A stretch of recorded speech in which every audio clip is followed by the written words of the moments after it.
नमस्कार दोस्तों, स्वागत है आपका स्वदेश की बात चैनल में। दोस्तों, आपने कभी पिता को समझने की कोशिश की है? पिता कैसे हैं? वो क्या सोचते हैं? किस तरह से वो चीज़ों के बारे में उनकी धारणाएं हैं, समझ क्या है? पिता हमें कभी आइसक्रीम की तरह लगते हैं, सॉफ्ट, कोमल, मीठे मीठे।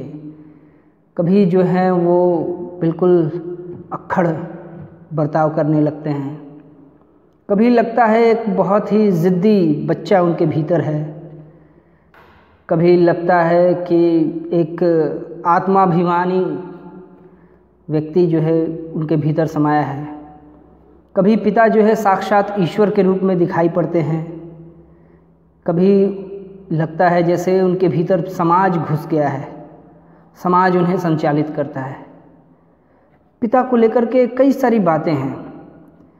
कभी आपने पिता को समझने की कोशिश की है कि पिता जिस तरह से बर्ताव करते हैं, जो व्यवहार करते हैं, क्या सोचते क्या हैं पिता, चाहते क्या हैं? तो आज मैं आपके सामने जो कहानी पाठ करने जा रहा हूँ, ज्ञान रंजन जी की पिता कहानी, वो ऐसे ही एक व्यक्ति की कहानी है जो अपने पिता के बारे में सोचता है तरह तरह से। पिता को वो समझने की कोशिश करता है कि क्या पिता क्या हैं, क्या आखिर। तो ज्ञान रंजन जी जो हैं वो हिंदी कथा साहित्य में जो है साठोत्तरी जो हिंदी कहानी है, नई कहानी के बाद का जो दौर है, तो उस कहानी में उन्होंने एक कहानी की नई ज़मीन तोड़ी है। उन्होंने कहानी रचना में एक नया मुकाम तय किया है अपनी कई कहानियों के माध्यम से। पिता एक कहानी है, घंटा है, बहिर्गमन है, फेंस के इधर उधर, इस तरह की उनकी कई सारी कहानियाँ जो हैं वो मील का पत्थर हैं। तो ज्ञान रंजन जो है बहुत ही प्रसिद्ध नाम है हिंदी कथा साहित्य में। वो ऐसे तो कहानीकार के रूप में ही जाने जाते हैं, किंतु एक बहुत ही प्रतिष्ठित पत्रिका है पहल, उसके संपादक के रूप में भी उनको याद किया जाता है। उनके संपादकत्व में पहल जो है उसने एक नई पहचान, नई ऊंचाई ग्रहण की। तो आज उनकी ही एक कहानी पिता हम लोग देखने जा रहे हैं और पिता को समझने की थोड़ी कोशिश करते हैं। पिता कई बार जो है वो हमें बिल्कुल अपरिचित लगते हैं। तो इस कहानी में जो है जो मूल नायक है, इस कहानी का जो कथा कह रहा है अपने पिता को लेकर के, तो वो पिता को किस किस तरह से देखता है, सोचता है। पिता जो है वो हमारे बहुत ही समाज में जिस रूप में हम पिता का एक जनरल ट्रेंड होता है उसको प्रकट किया गया है कि पिता को लेकर के आमतौर पर जो है बच्चे उसके किस किस तरह से उसे देखते हैं। यहाँ भी एक तरह का पिता है जिसको ज्ञान रंजन जी ने प्रस्तुत किया है और मैं बिल्कुल दावे से कह सकता हूँ कि आपको इस पिता में अपने पिता की भी झलक दिखाई दे जाएगी। तो शुरू करते हैं। उसने अपने बिस्तर का अंदाज लेने के लिए मात्र आध पल को बिजली जलाई। बिस्तरे फर्श पर बिछे हुए थे। उसकी स्त्री ने सोते सोते ही बड़बड़ाया, आ गए, और बच्चे की तरफ करवट लेकर चुप हो गई। लेट जाने पर उसे एक बड़ी डकार आती मालूम पड़ी, लेकिन उसने डकार ली नहीं। उसे लगा कि ऐसा करने से उस चुप्पी में खलल पड़ जाएगा जो चारों तरफ भरी है, और काफ़ी रात गए, ऐसा होना उचित नहीं है। अभी घनश्याम नगर के मकानों के लंबे सिलसिलों के किनारे किनारे सवारी गाड़ी धड़धड़ाती हुई गुजरी। थोड़ी देर तक एक बहुत साफ भागता हुआ शोर होता रहा। सर्दियों में जब यह गाड़ी गुजरती है तब तक लोग एक पहर की खासी नींद ले चुके होते हैं। गर्मियों में 11:30 का कोई विशेष मतलब नहीं होता। यूँ उसके घर में सभी जल्दी सोया करते, जल्दी खाया और जल्दी उठा करते हैं। आज बेहद गर्मी है। रास्ते भर उसे जितने लोग मिले उन सब ने उससे गर्म और बेचैन कर देने वाले मौसम की ही बात की। कपड़ों की फजीहत हो गई। बदहवासी, चिपचिपाहट और थकान है। अभी जब सवारी गाड़ी शोर करती हुई गुजरी तो उसे ऐसा नहीं लगा कि नींद लगते लगते टूट गई हो, जैसा जाड़ों में प्रायः लगता है, बल्कि यूँ लगा कि अगर सोने की चेष्टा शुरू नहीं की गई तो सचमुच देर हो जाएगी। उसने जम्हाई ली। पंखे की हवा बहुत गर्म थी और वह पुराना होने की वजह से चिढ़ाती सी आवाज़ भी कर रहा था। उसको लगा दूसरे कमरों में भी लोग शायद उसी की तरह जम्हाइयाँ ले रहे होंगे, लेकिन दूसरे कमरों के पंखे पुराने नहीं हैं। उसने सोचना बंद करके अन्य कमरों की आहट लेनी चाहिए। उसे कोई बहुत मामूली सी ध्वनि भी 1-1.5 मिनट तक नहीं सुनाई दी, जो सन्नाटे में काफ़ी तेज होकर आ सकती है। तभी पिता की चारपाई बाहर चरमराई। वह किसी आहट से उठे होंगे। उन्होंने डांट कर उस बिल्ली का रोना चुप कराया होगा जो शुरू हो गया था। बिल्ली थोड़ी देर चुप रहकर फिर रोने लगी। अब पिता ने डंडे को गच पर कई बार पटका और उस दिशा की तरफ खदेड़ने वाले ढंग से दौड़े जिधर से रोना आ रहा था और हट हट चिल्लाए। जब वह घूम फिर कर लौट रहा था तो पिता अपना बिस्तर बाहर लगाकर बैठे थे। कनखी से उसने उन्हें अपनी गंजी से पीठ का पसीना रगड़ते हुए देखा और बचता हुआ वह घर के अंदर दाखिल हो गया। उसे लगा कि पिता को गर्मी की वजह से नींद नहीं आ रही है, लेकिन उसे इस स्थिति से रोष हुआ। सब लोग पिता के अंदर पंखे के नीचे सोने के लिए कहा करते हैं, पर वह जरा भी नहीं सुनते। हमें क्या, भोगें कष्ट। कुछ देर पड़े रहने के बाद वह उठा और उसने उत्सुकतावश खिड़की से झांका। सड़क की बत्ती छाती पर है। गर्मियों में यह बेहद अखड़ जाता है। पिता ने कई बार करवटें बदली, फिर शायद चैन की उम्मीद में पाटी पर बैठ पंखा झलने लगे। पंखे की ठंड डंडी से पीठ का वह हिस्सा खुजाते हैं जहां हाथ की उंगलियां दिक्कत से पहुंचती हैं। आकाश और दरख्तों की तरफ देखते हैं। रिलीफ पाने की किसी बहुत हल्की उम्मीद में शिकायत उगलते हैं, बड़ी भयंकर गर्मी है, एक पत्ता भी नहीं डोलता। उनका यह वाक्य जो नितांत व्यर्थ है, अभी अभी बीते क्षण में डूब गया। गर्मी बरकरार है और रहेगी, क्योंकि यह जाड़े बरसात का मौसम नहीं है। पिता उठकर घूमने लगते हैं। 1 या 2 बार घर का चक्कर चौकीदारों की तरह हो हा करते हुए लगाते हैं, ताकि कोई सेंध वेंध न लग सके। लौटकर थके स्वर में हे ईश्वर कहते हुए उंगली से माथे का पसीना काटकर जमीन पर चुआने लगते हैं। बड़ा गजब है। कमरे की एक दीवार से टिक कर बैठ जाने पर वह काफ़ी तनाव में सोचने लगा। अंदर कमरों में पंखों के नीचे घर के सभी दूसरे लोग आराम से पसरे हैं। इस साल जो नया पेडेस्टल खरीदा गया है वह आंगन में दादी अम्मा के लिए लगता है। बिजली का मीटर तेज़ चल रहा होगा। पैसे खर्च हो रहे हैं, लेकिन पिता की रात कष्ट में ही है। लेकिन गजब यह नहीं है, गजब तो पिता की जिद है। वह दूसरे का आग्रह अनुरोध माने तब न। पता नहीं क्यों पिता जीवन की अनिवार्य सुविधाओं से भी चिढ़ते हैं। वह झल्लाने लगा।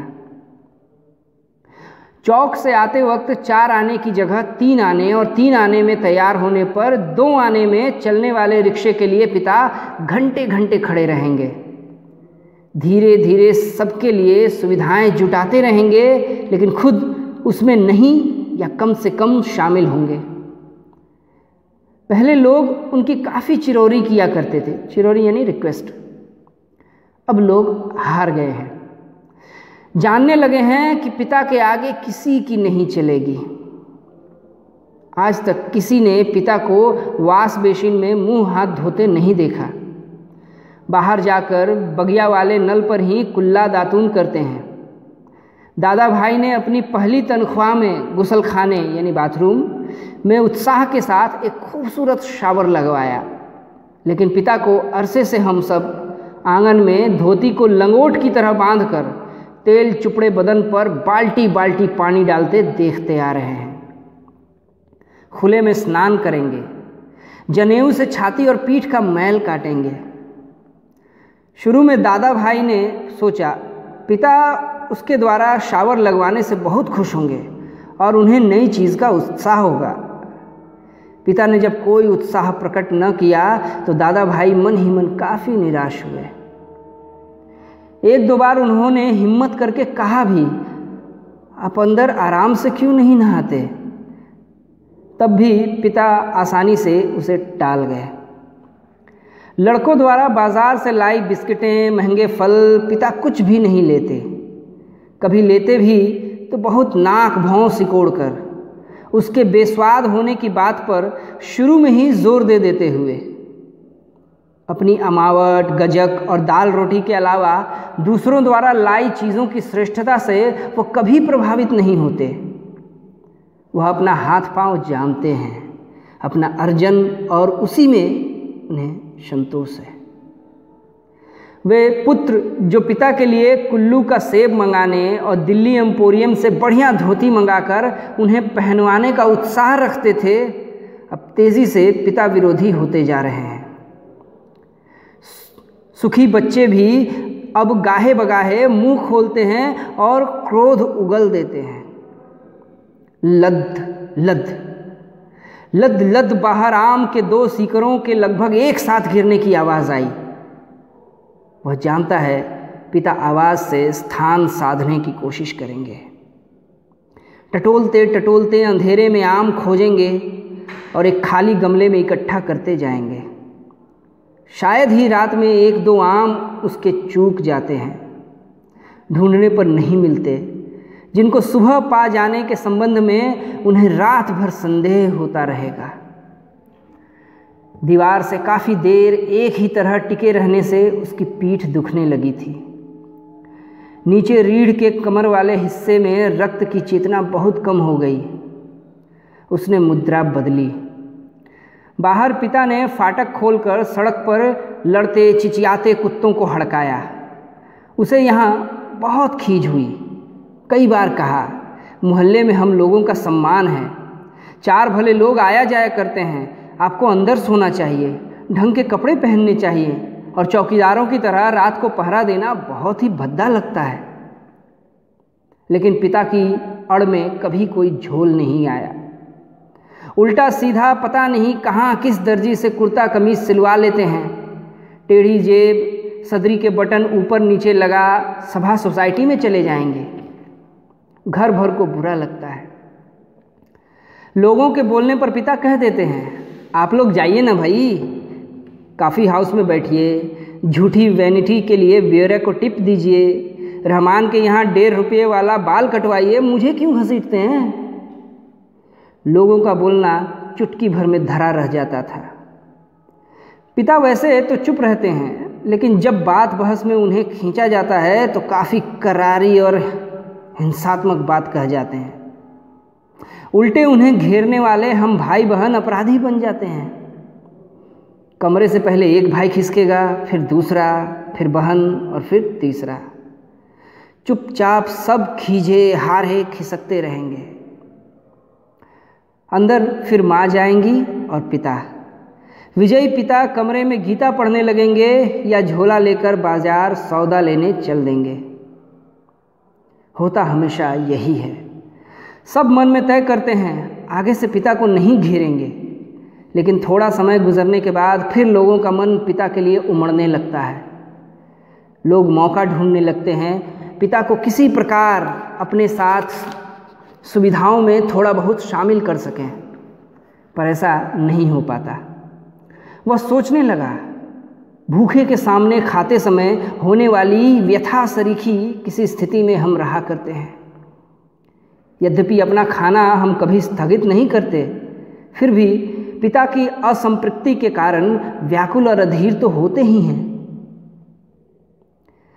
पिता अद्भुत और विचित्र हैं, वह सोचते हुए उठा।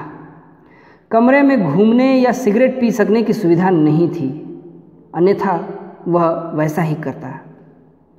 उसने सो जाने की इच्छा की और अपने को असहाय पाया। शायद नींद नहीं आ सकेगी, यह ख्याल उसे घबराने वाला लगा। पिता अद्भुत और विचित्र हैं, यह बात वह भूल नहीं रहा था। पिछले जाड़ों में वह अपने लोभ को कुचलकर बमुश्किल एक कोट का बेहतरीन कपड़ा पिता के लिए लाया।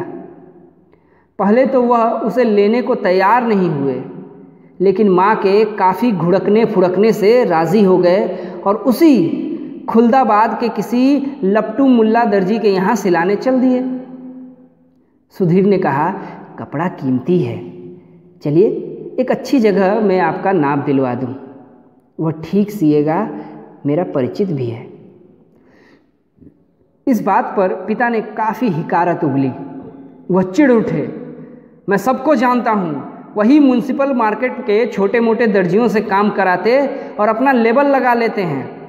साहब लोग, मैंने कलकत्ते के हॉल एंडरसन के सिले कोट पहने हैं अपने ज़माने में, जिनके यहाँ अच्छे खासे यूरोपियन लोग कपड़े सिलवाते थे। ये फैशन वैशन जिसके आगे आप लोग चक्कर लगाया करते हैं, उसके आगे पाँव की धूल है। मुझे व्यर्थ पैसा नहीं खर्च करना है, मूल बात यहाँ है। कितना परस्पर विरोधी तर्क है पिता ने, पर तर्क दिया। ऐसा वह अपनी जिद को सर्वोपरि रखने के लिए किया करते हैं। फिर सुधीर ने भी कपड़ा छोड़ दिया। जहाँ चाहिए सिलवाइए, भाड़ में झोंकाइए, हमें क्या।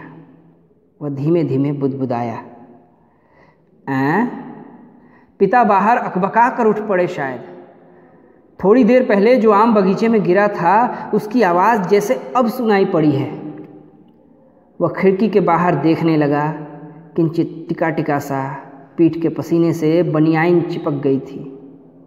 बेहद घुटती हुई गर्मी, मन उसका मथा जाता था। बीवी पड़ी आराम से सो रही है, इसे कुछ पता नहीं। शायद पिता की खाट खाली थी।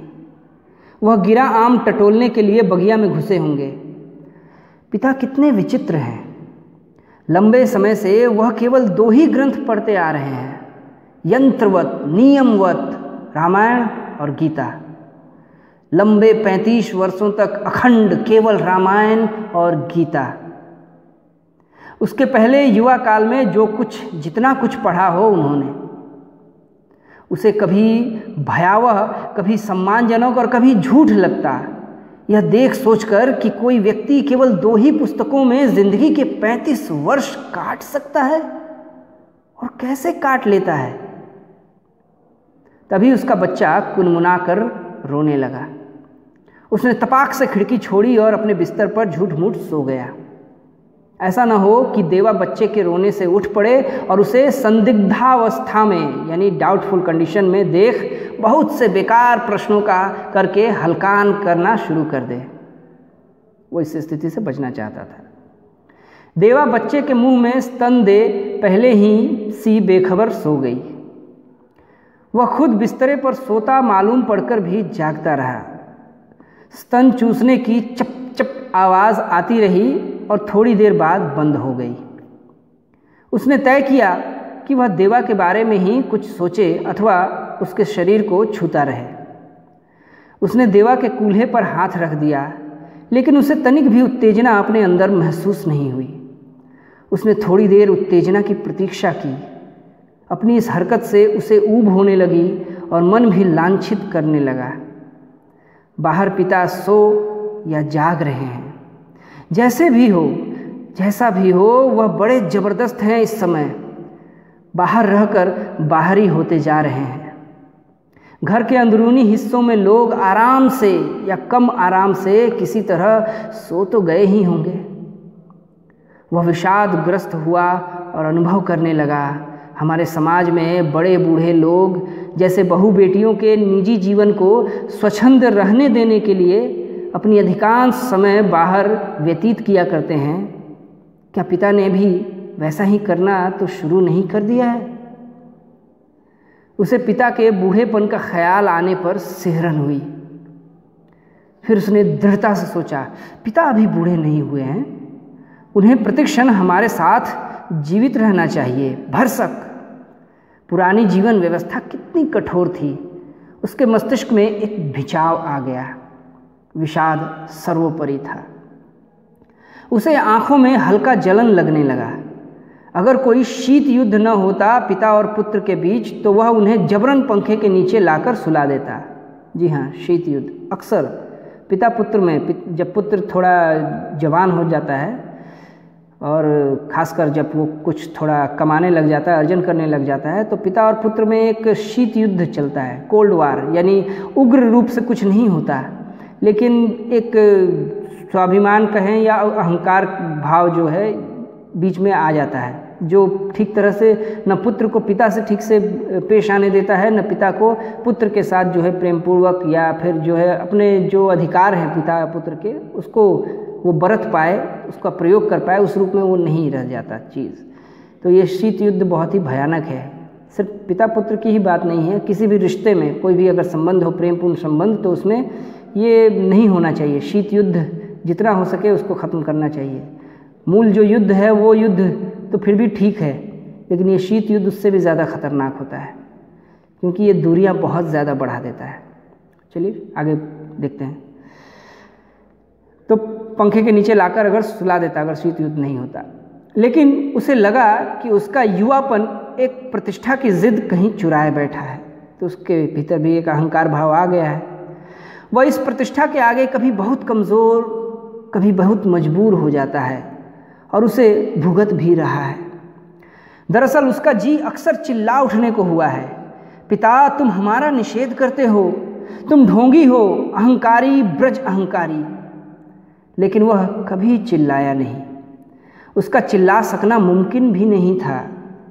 वह अनुभव करता था उसके सामने ज़िंदगी पड़ी है और पिता पर इस तरह चिल्लाने में उसका नुकसान हो सकता है, यानी आगे पिता प्रॉपर्टी में हिस्सा नहीं देंगे। ये भी एक बात है। बहुत सारे पुत्र जो है इस रूप में भी पिता के सामने दबे दबे से रहते हैं। उसको लगा पिता लगातार विजयी हैं, कठोर है तो क्या, उन्होंने पुत्रों के सामने अपने को कभी पसारा नहीं। लगता है दीवारों पर भी पसीना चुहचुहा आया है। खुद को छुरा भोंक देने या दीवार पर सिर पटकने या सोती बीवी के साथ पाश्विक हो जाने का ढोंग सोचने के बाद भी गर्मी की बेचैनी नहीं कटी।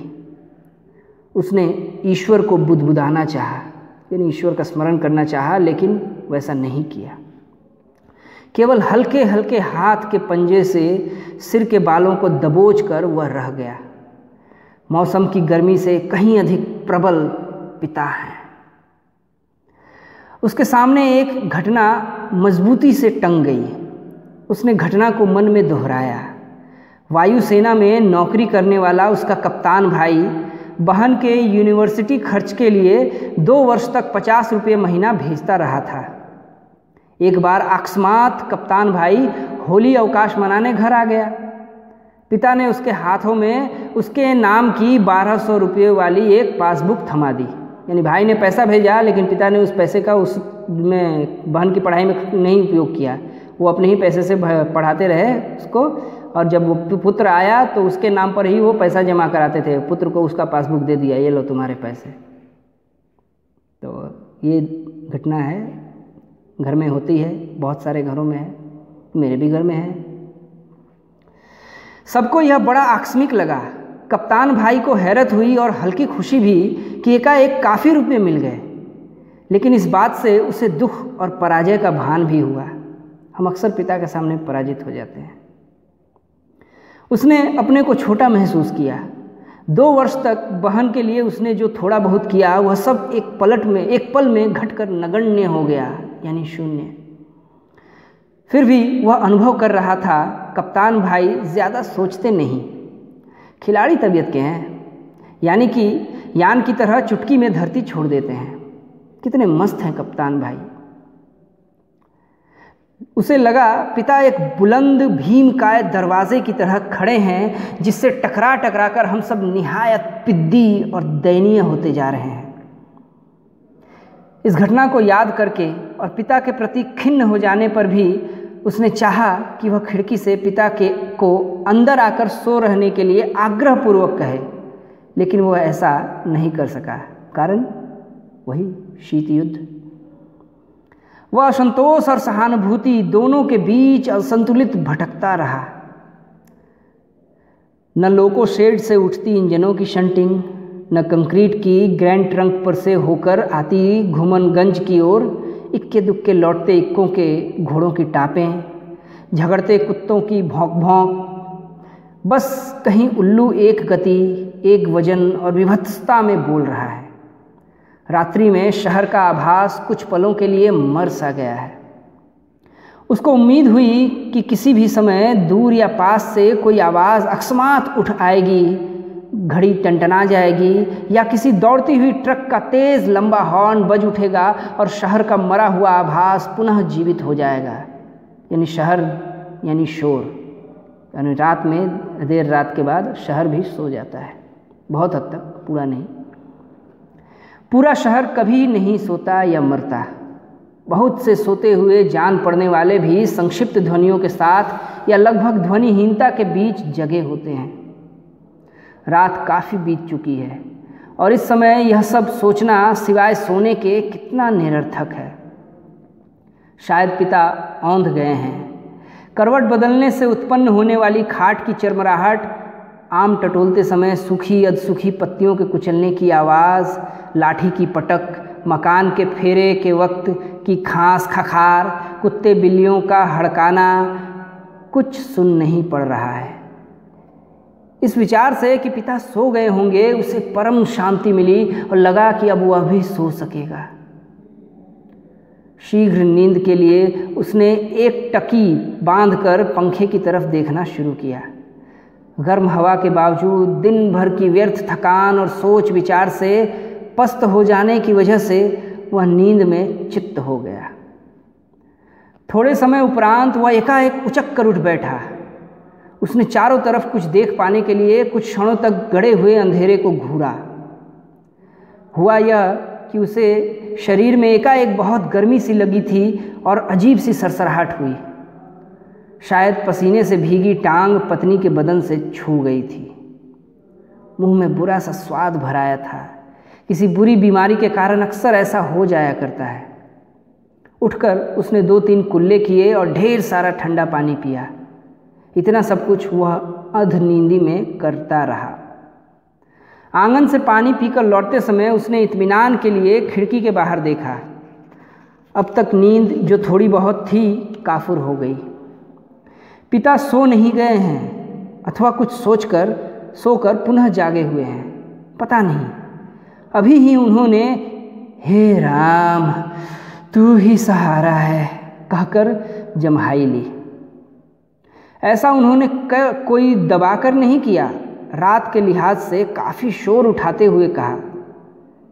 शायद उन्हें इत्मीनान है कि घर में सभी लोग निश्चित रूप से सो रहे हैं। पिता ने अपना बिस्तरा गोल मोड़कर खाट के एक सिरे पर कर लिया है और वही सुराही से प्याले में पानी ले लेकर अपनी खटिया की बाँध तर कर रहे हैं। सुराही से खाट तक और खाट से सुराही तक बार बार आते जाते हैं। बहुत बार ऐसा करने पर खाट का बाँध तर हुआ है। इसके बाद उन्होंने पानी पिया और पुनः एक बड़ी आवाज़दार जम्हाई के साथ लिपटे हुए बिस्तरे का सिरहाना बनाया और निखरी खटिया पर लेट गए। तड़का होने में पता नहीं कितनी देर थी। तड़का यानी सुबह होने में। थोड़ी देर बाद पंखा ज़मीन पर गिराकर उनका दायां हाथ खटिया की पाटी से झूलने लगा। चारों तरफ धूमिल चांदनी फैलने लगी थी। सुबह जो दूर है कि भ्रम में पश्चिम से पूर्व की ओर कौवे काँव काँव करते उड़े। वह खिड़की से हटकर बिस्तरे पर आ गया। अंदर हवा वैसी ही लू की तरह गर्म है। दूसरे कमरे स्तब्ध हैं। पता नहीं बाहर भी उमस और बेचैनी होगी। वह जागते हुए सोचने लगा, अब पिता निश्चित रूप से सो गए हैं शायद। धन्यवाद। आज के लिए इतना ही।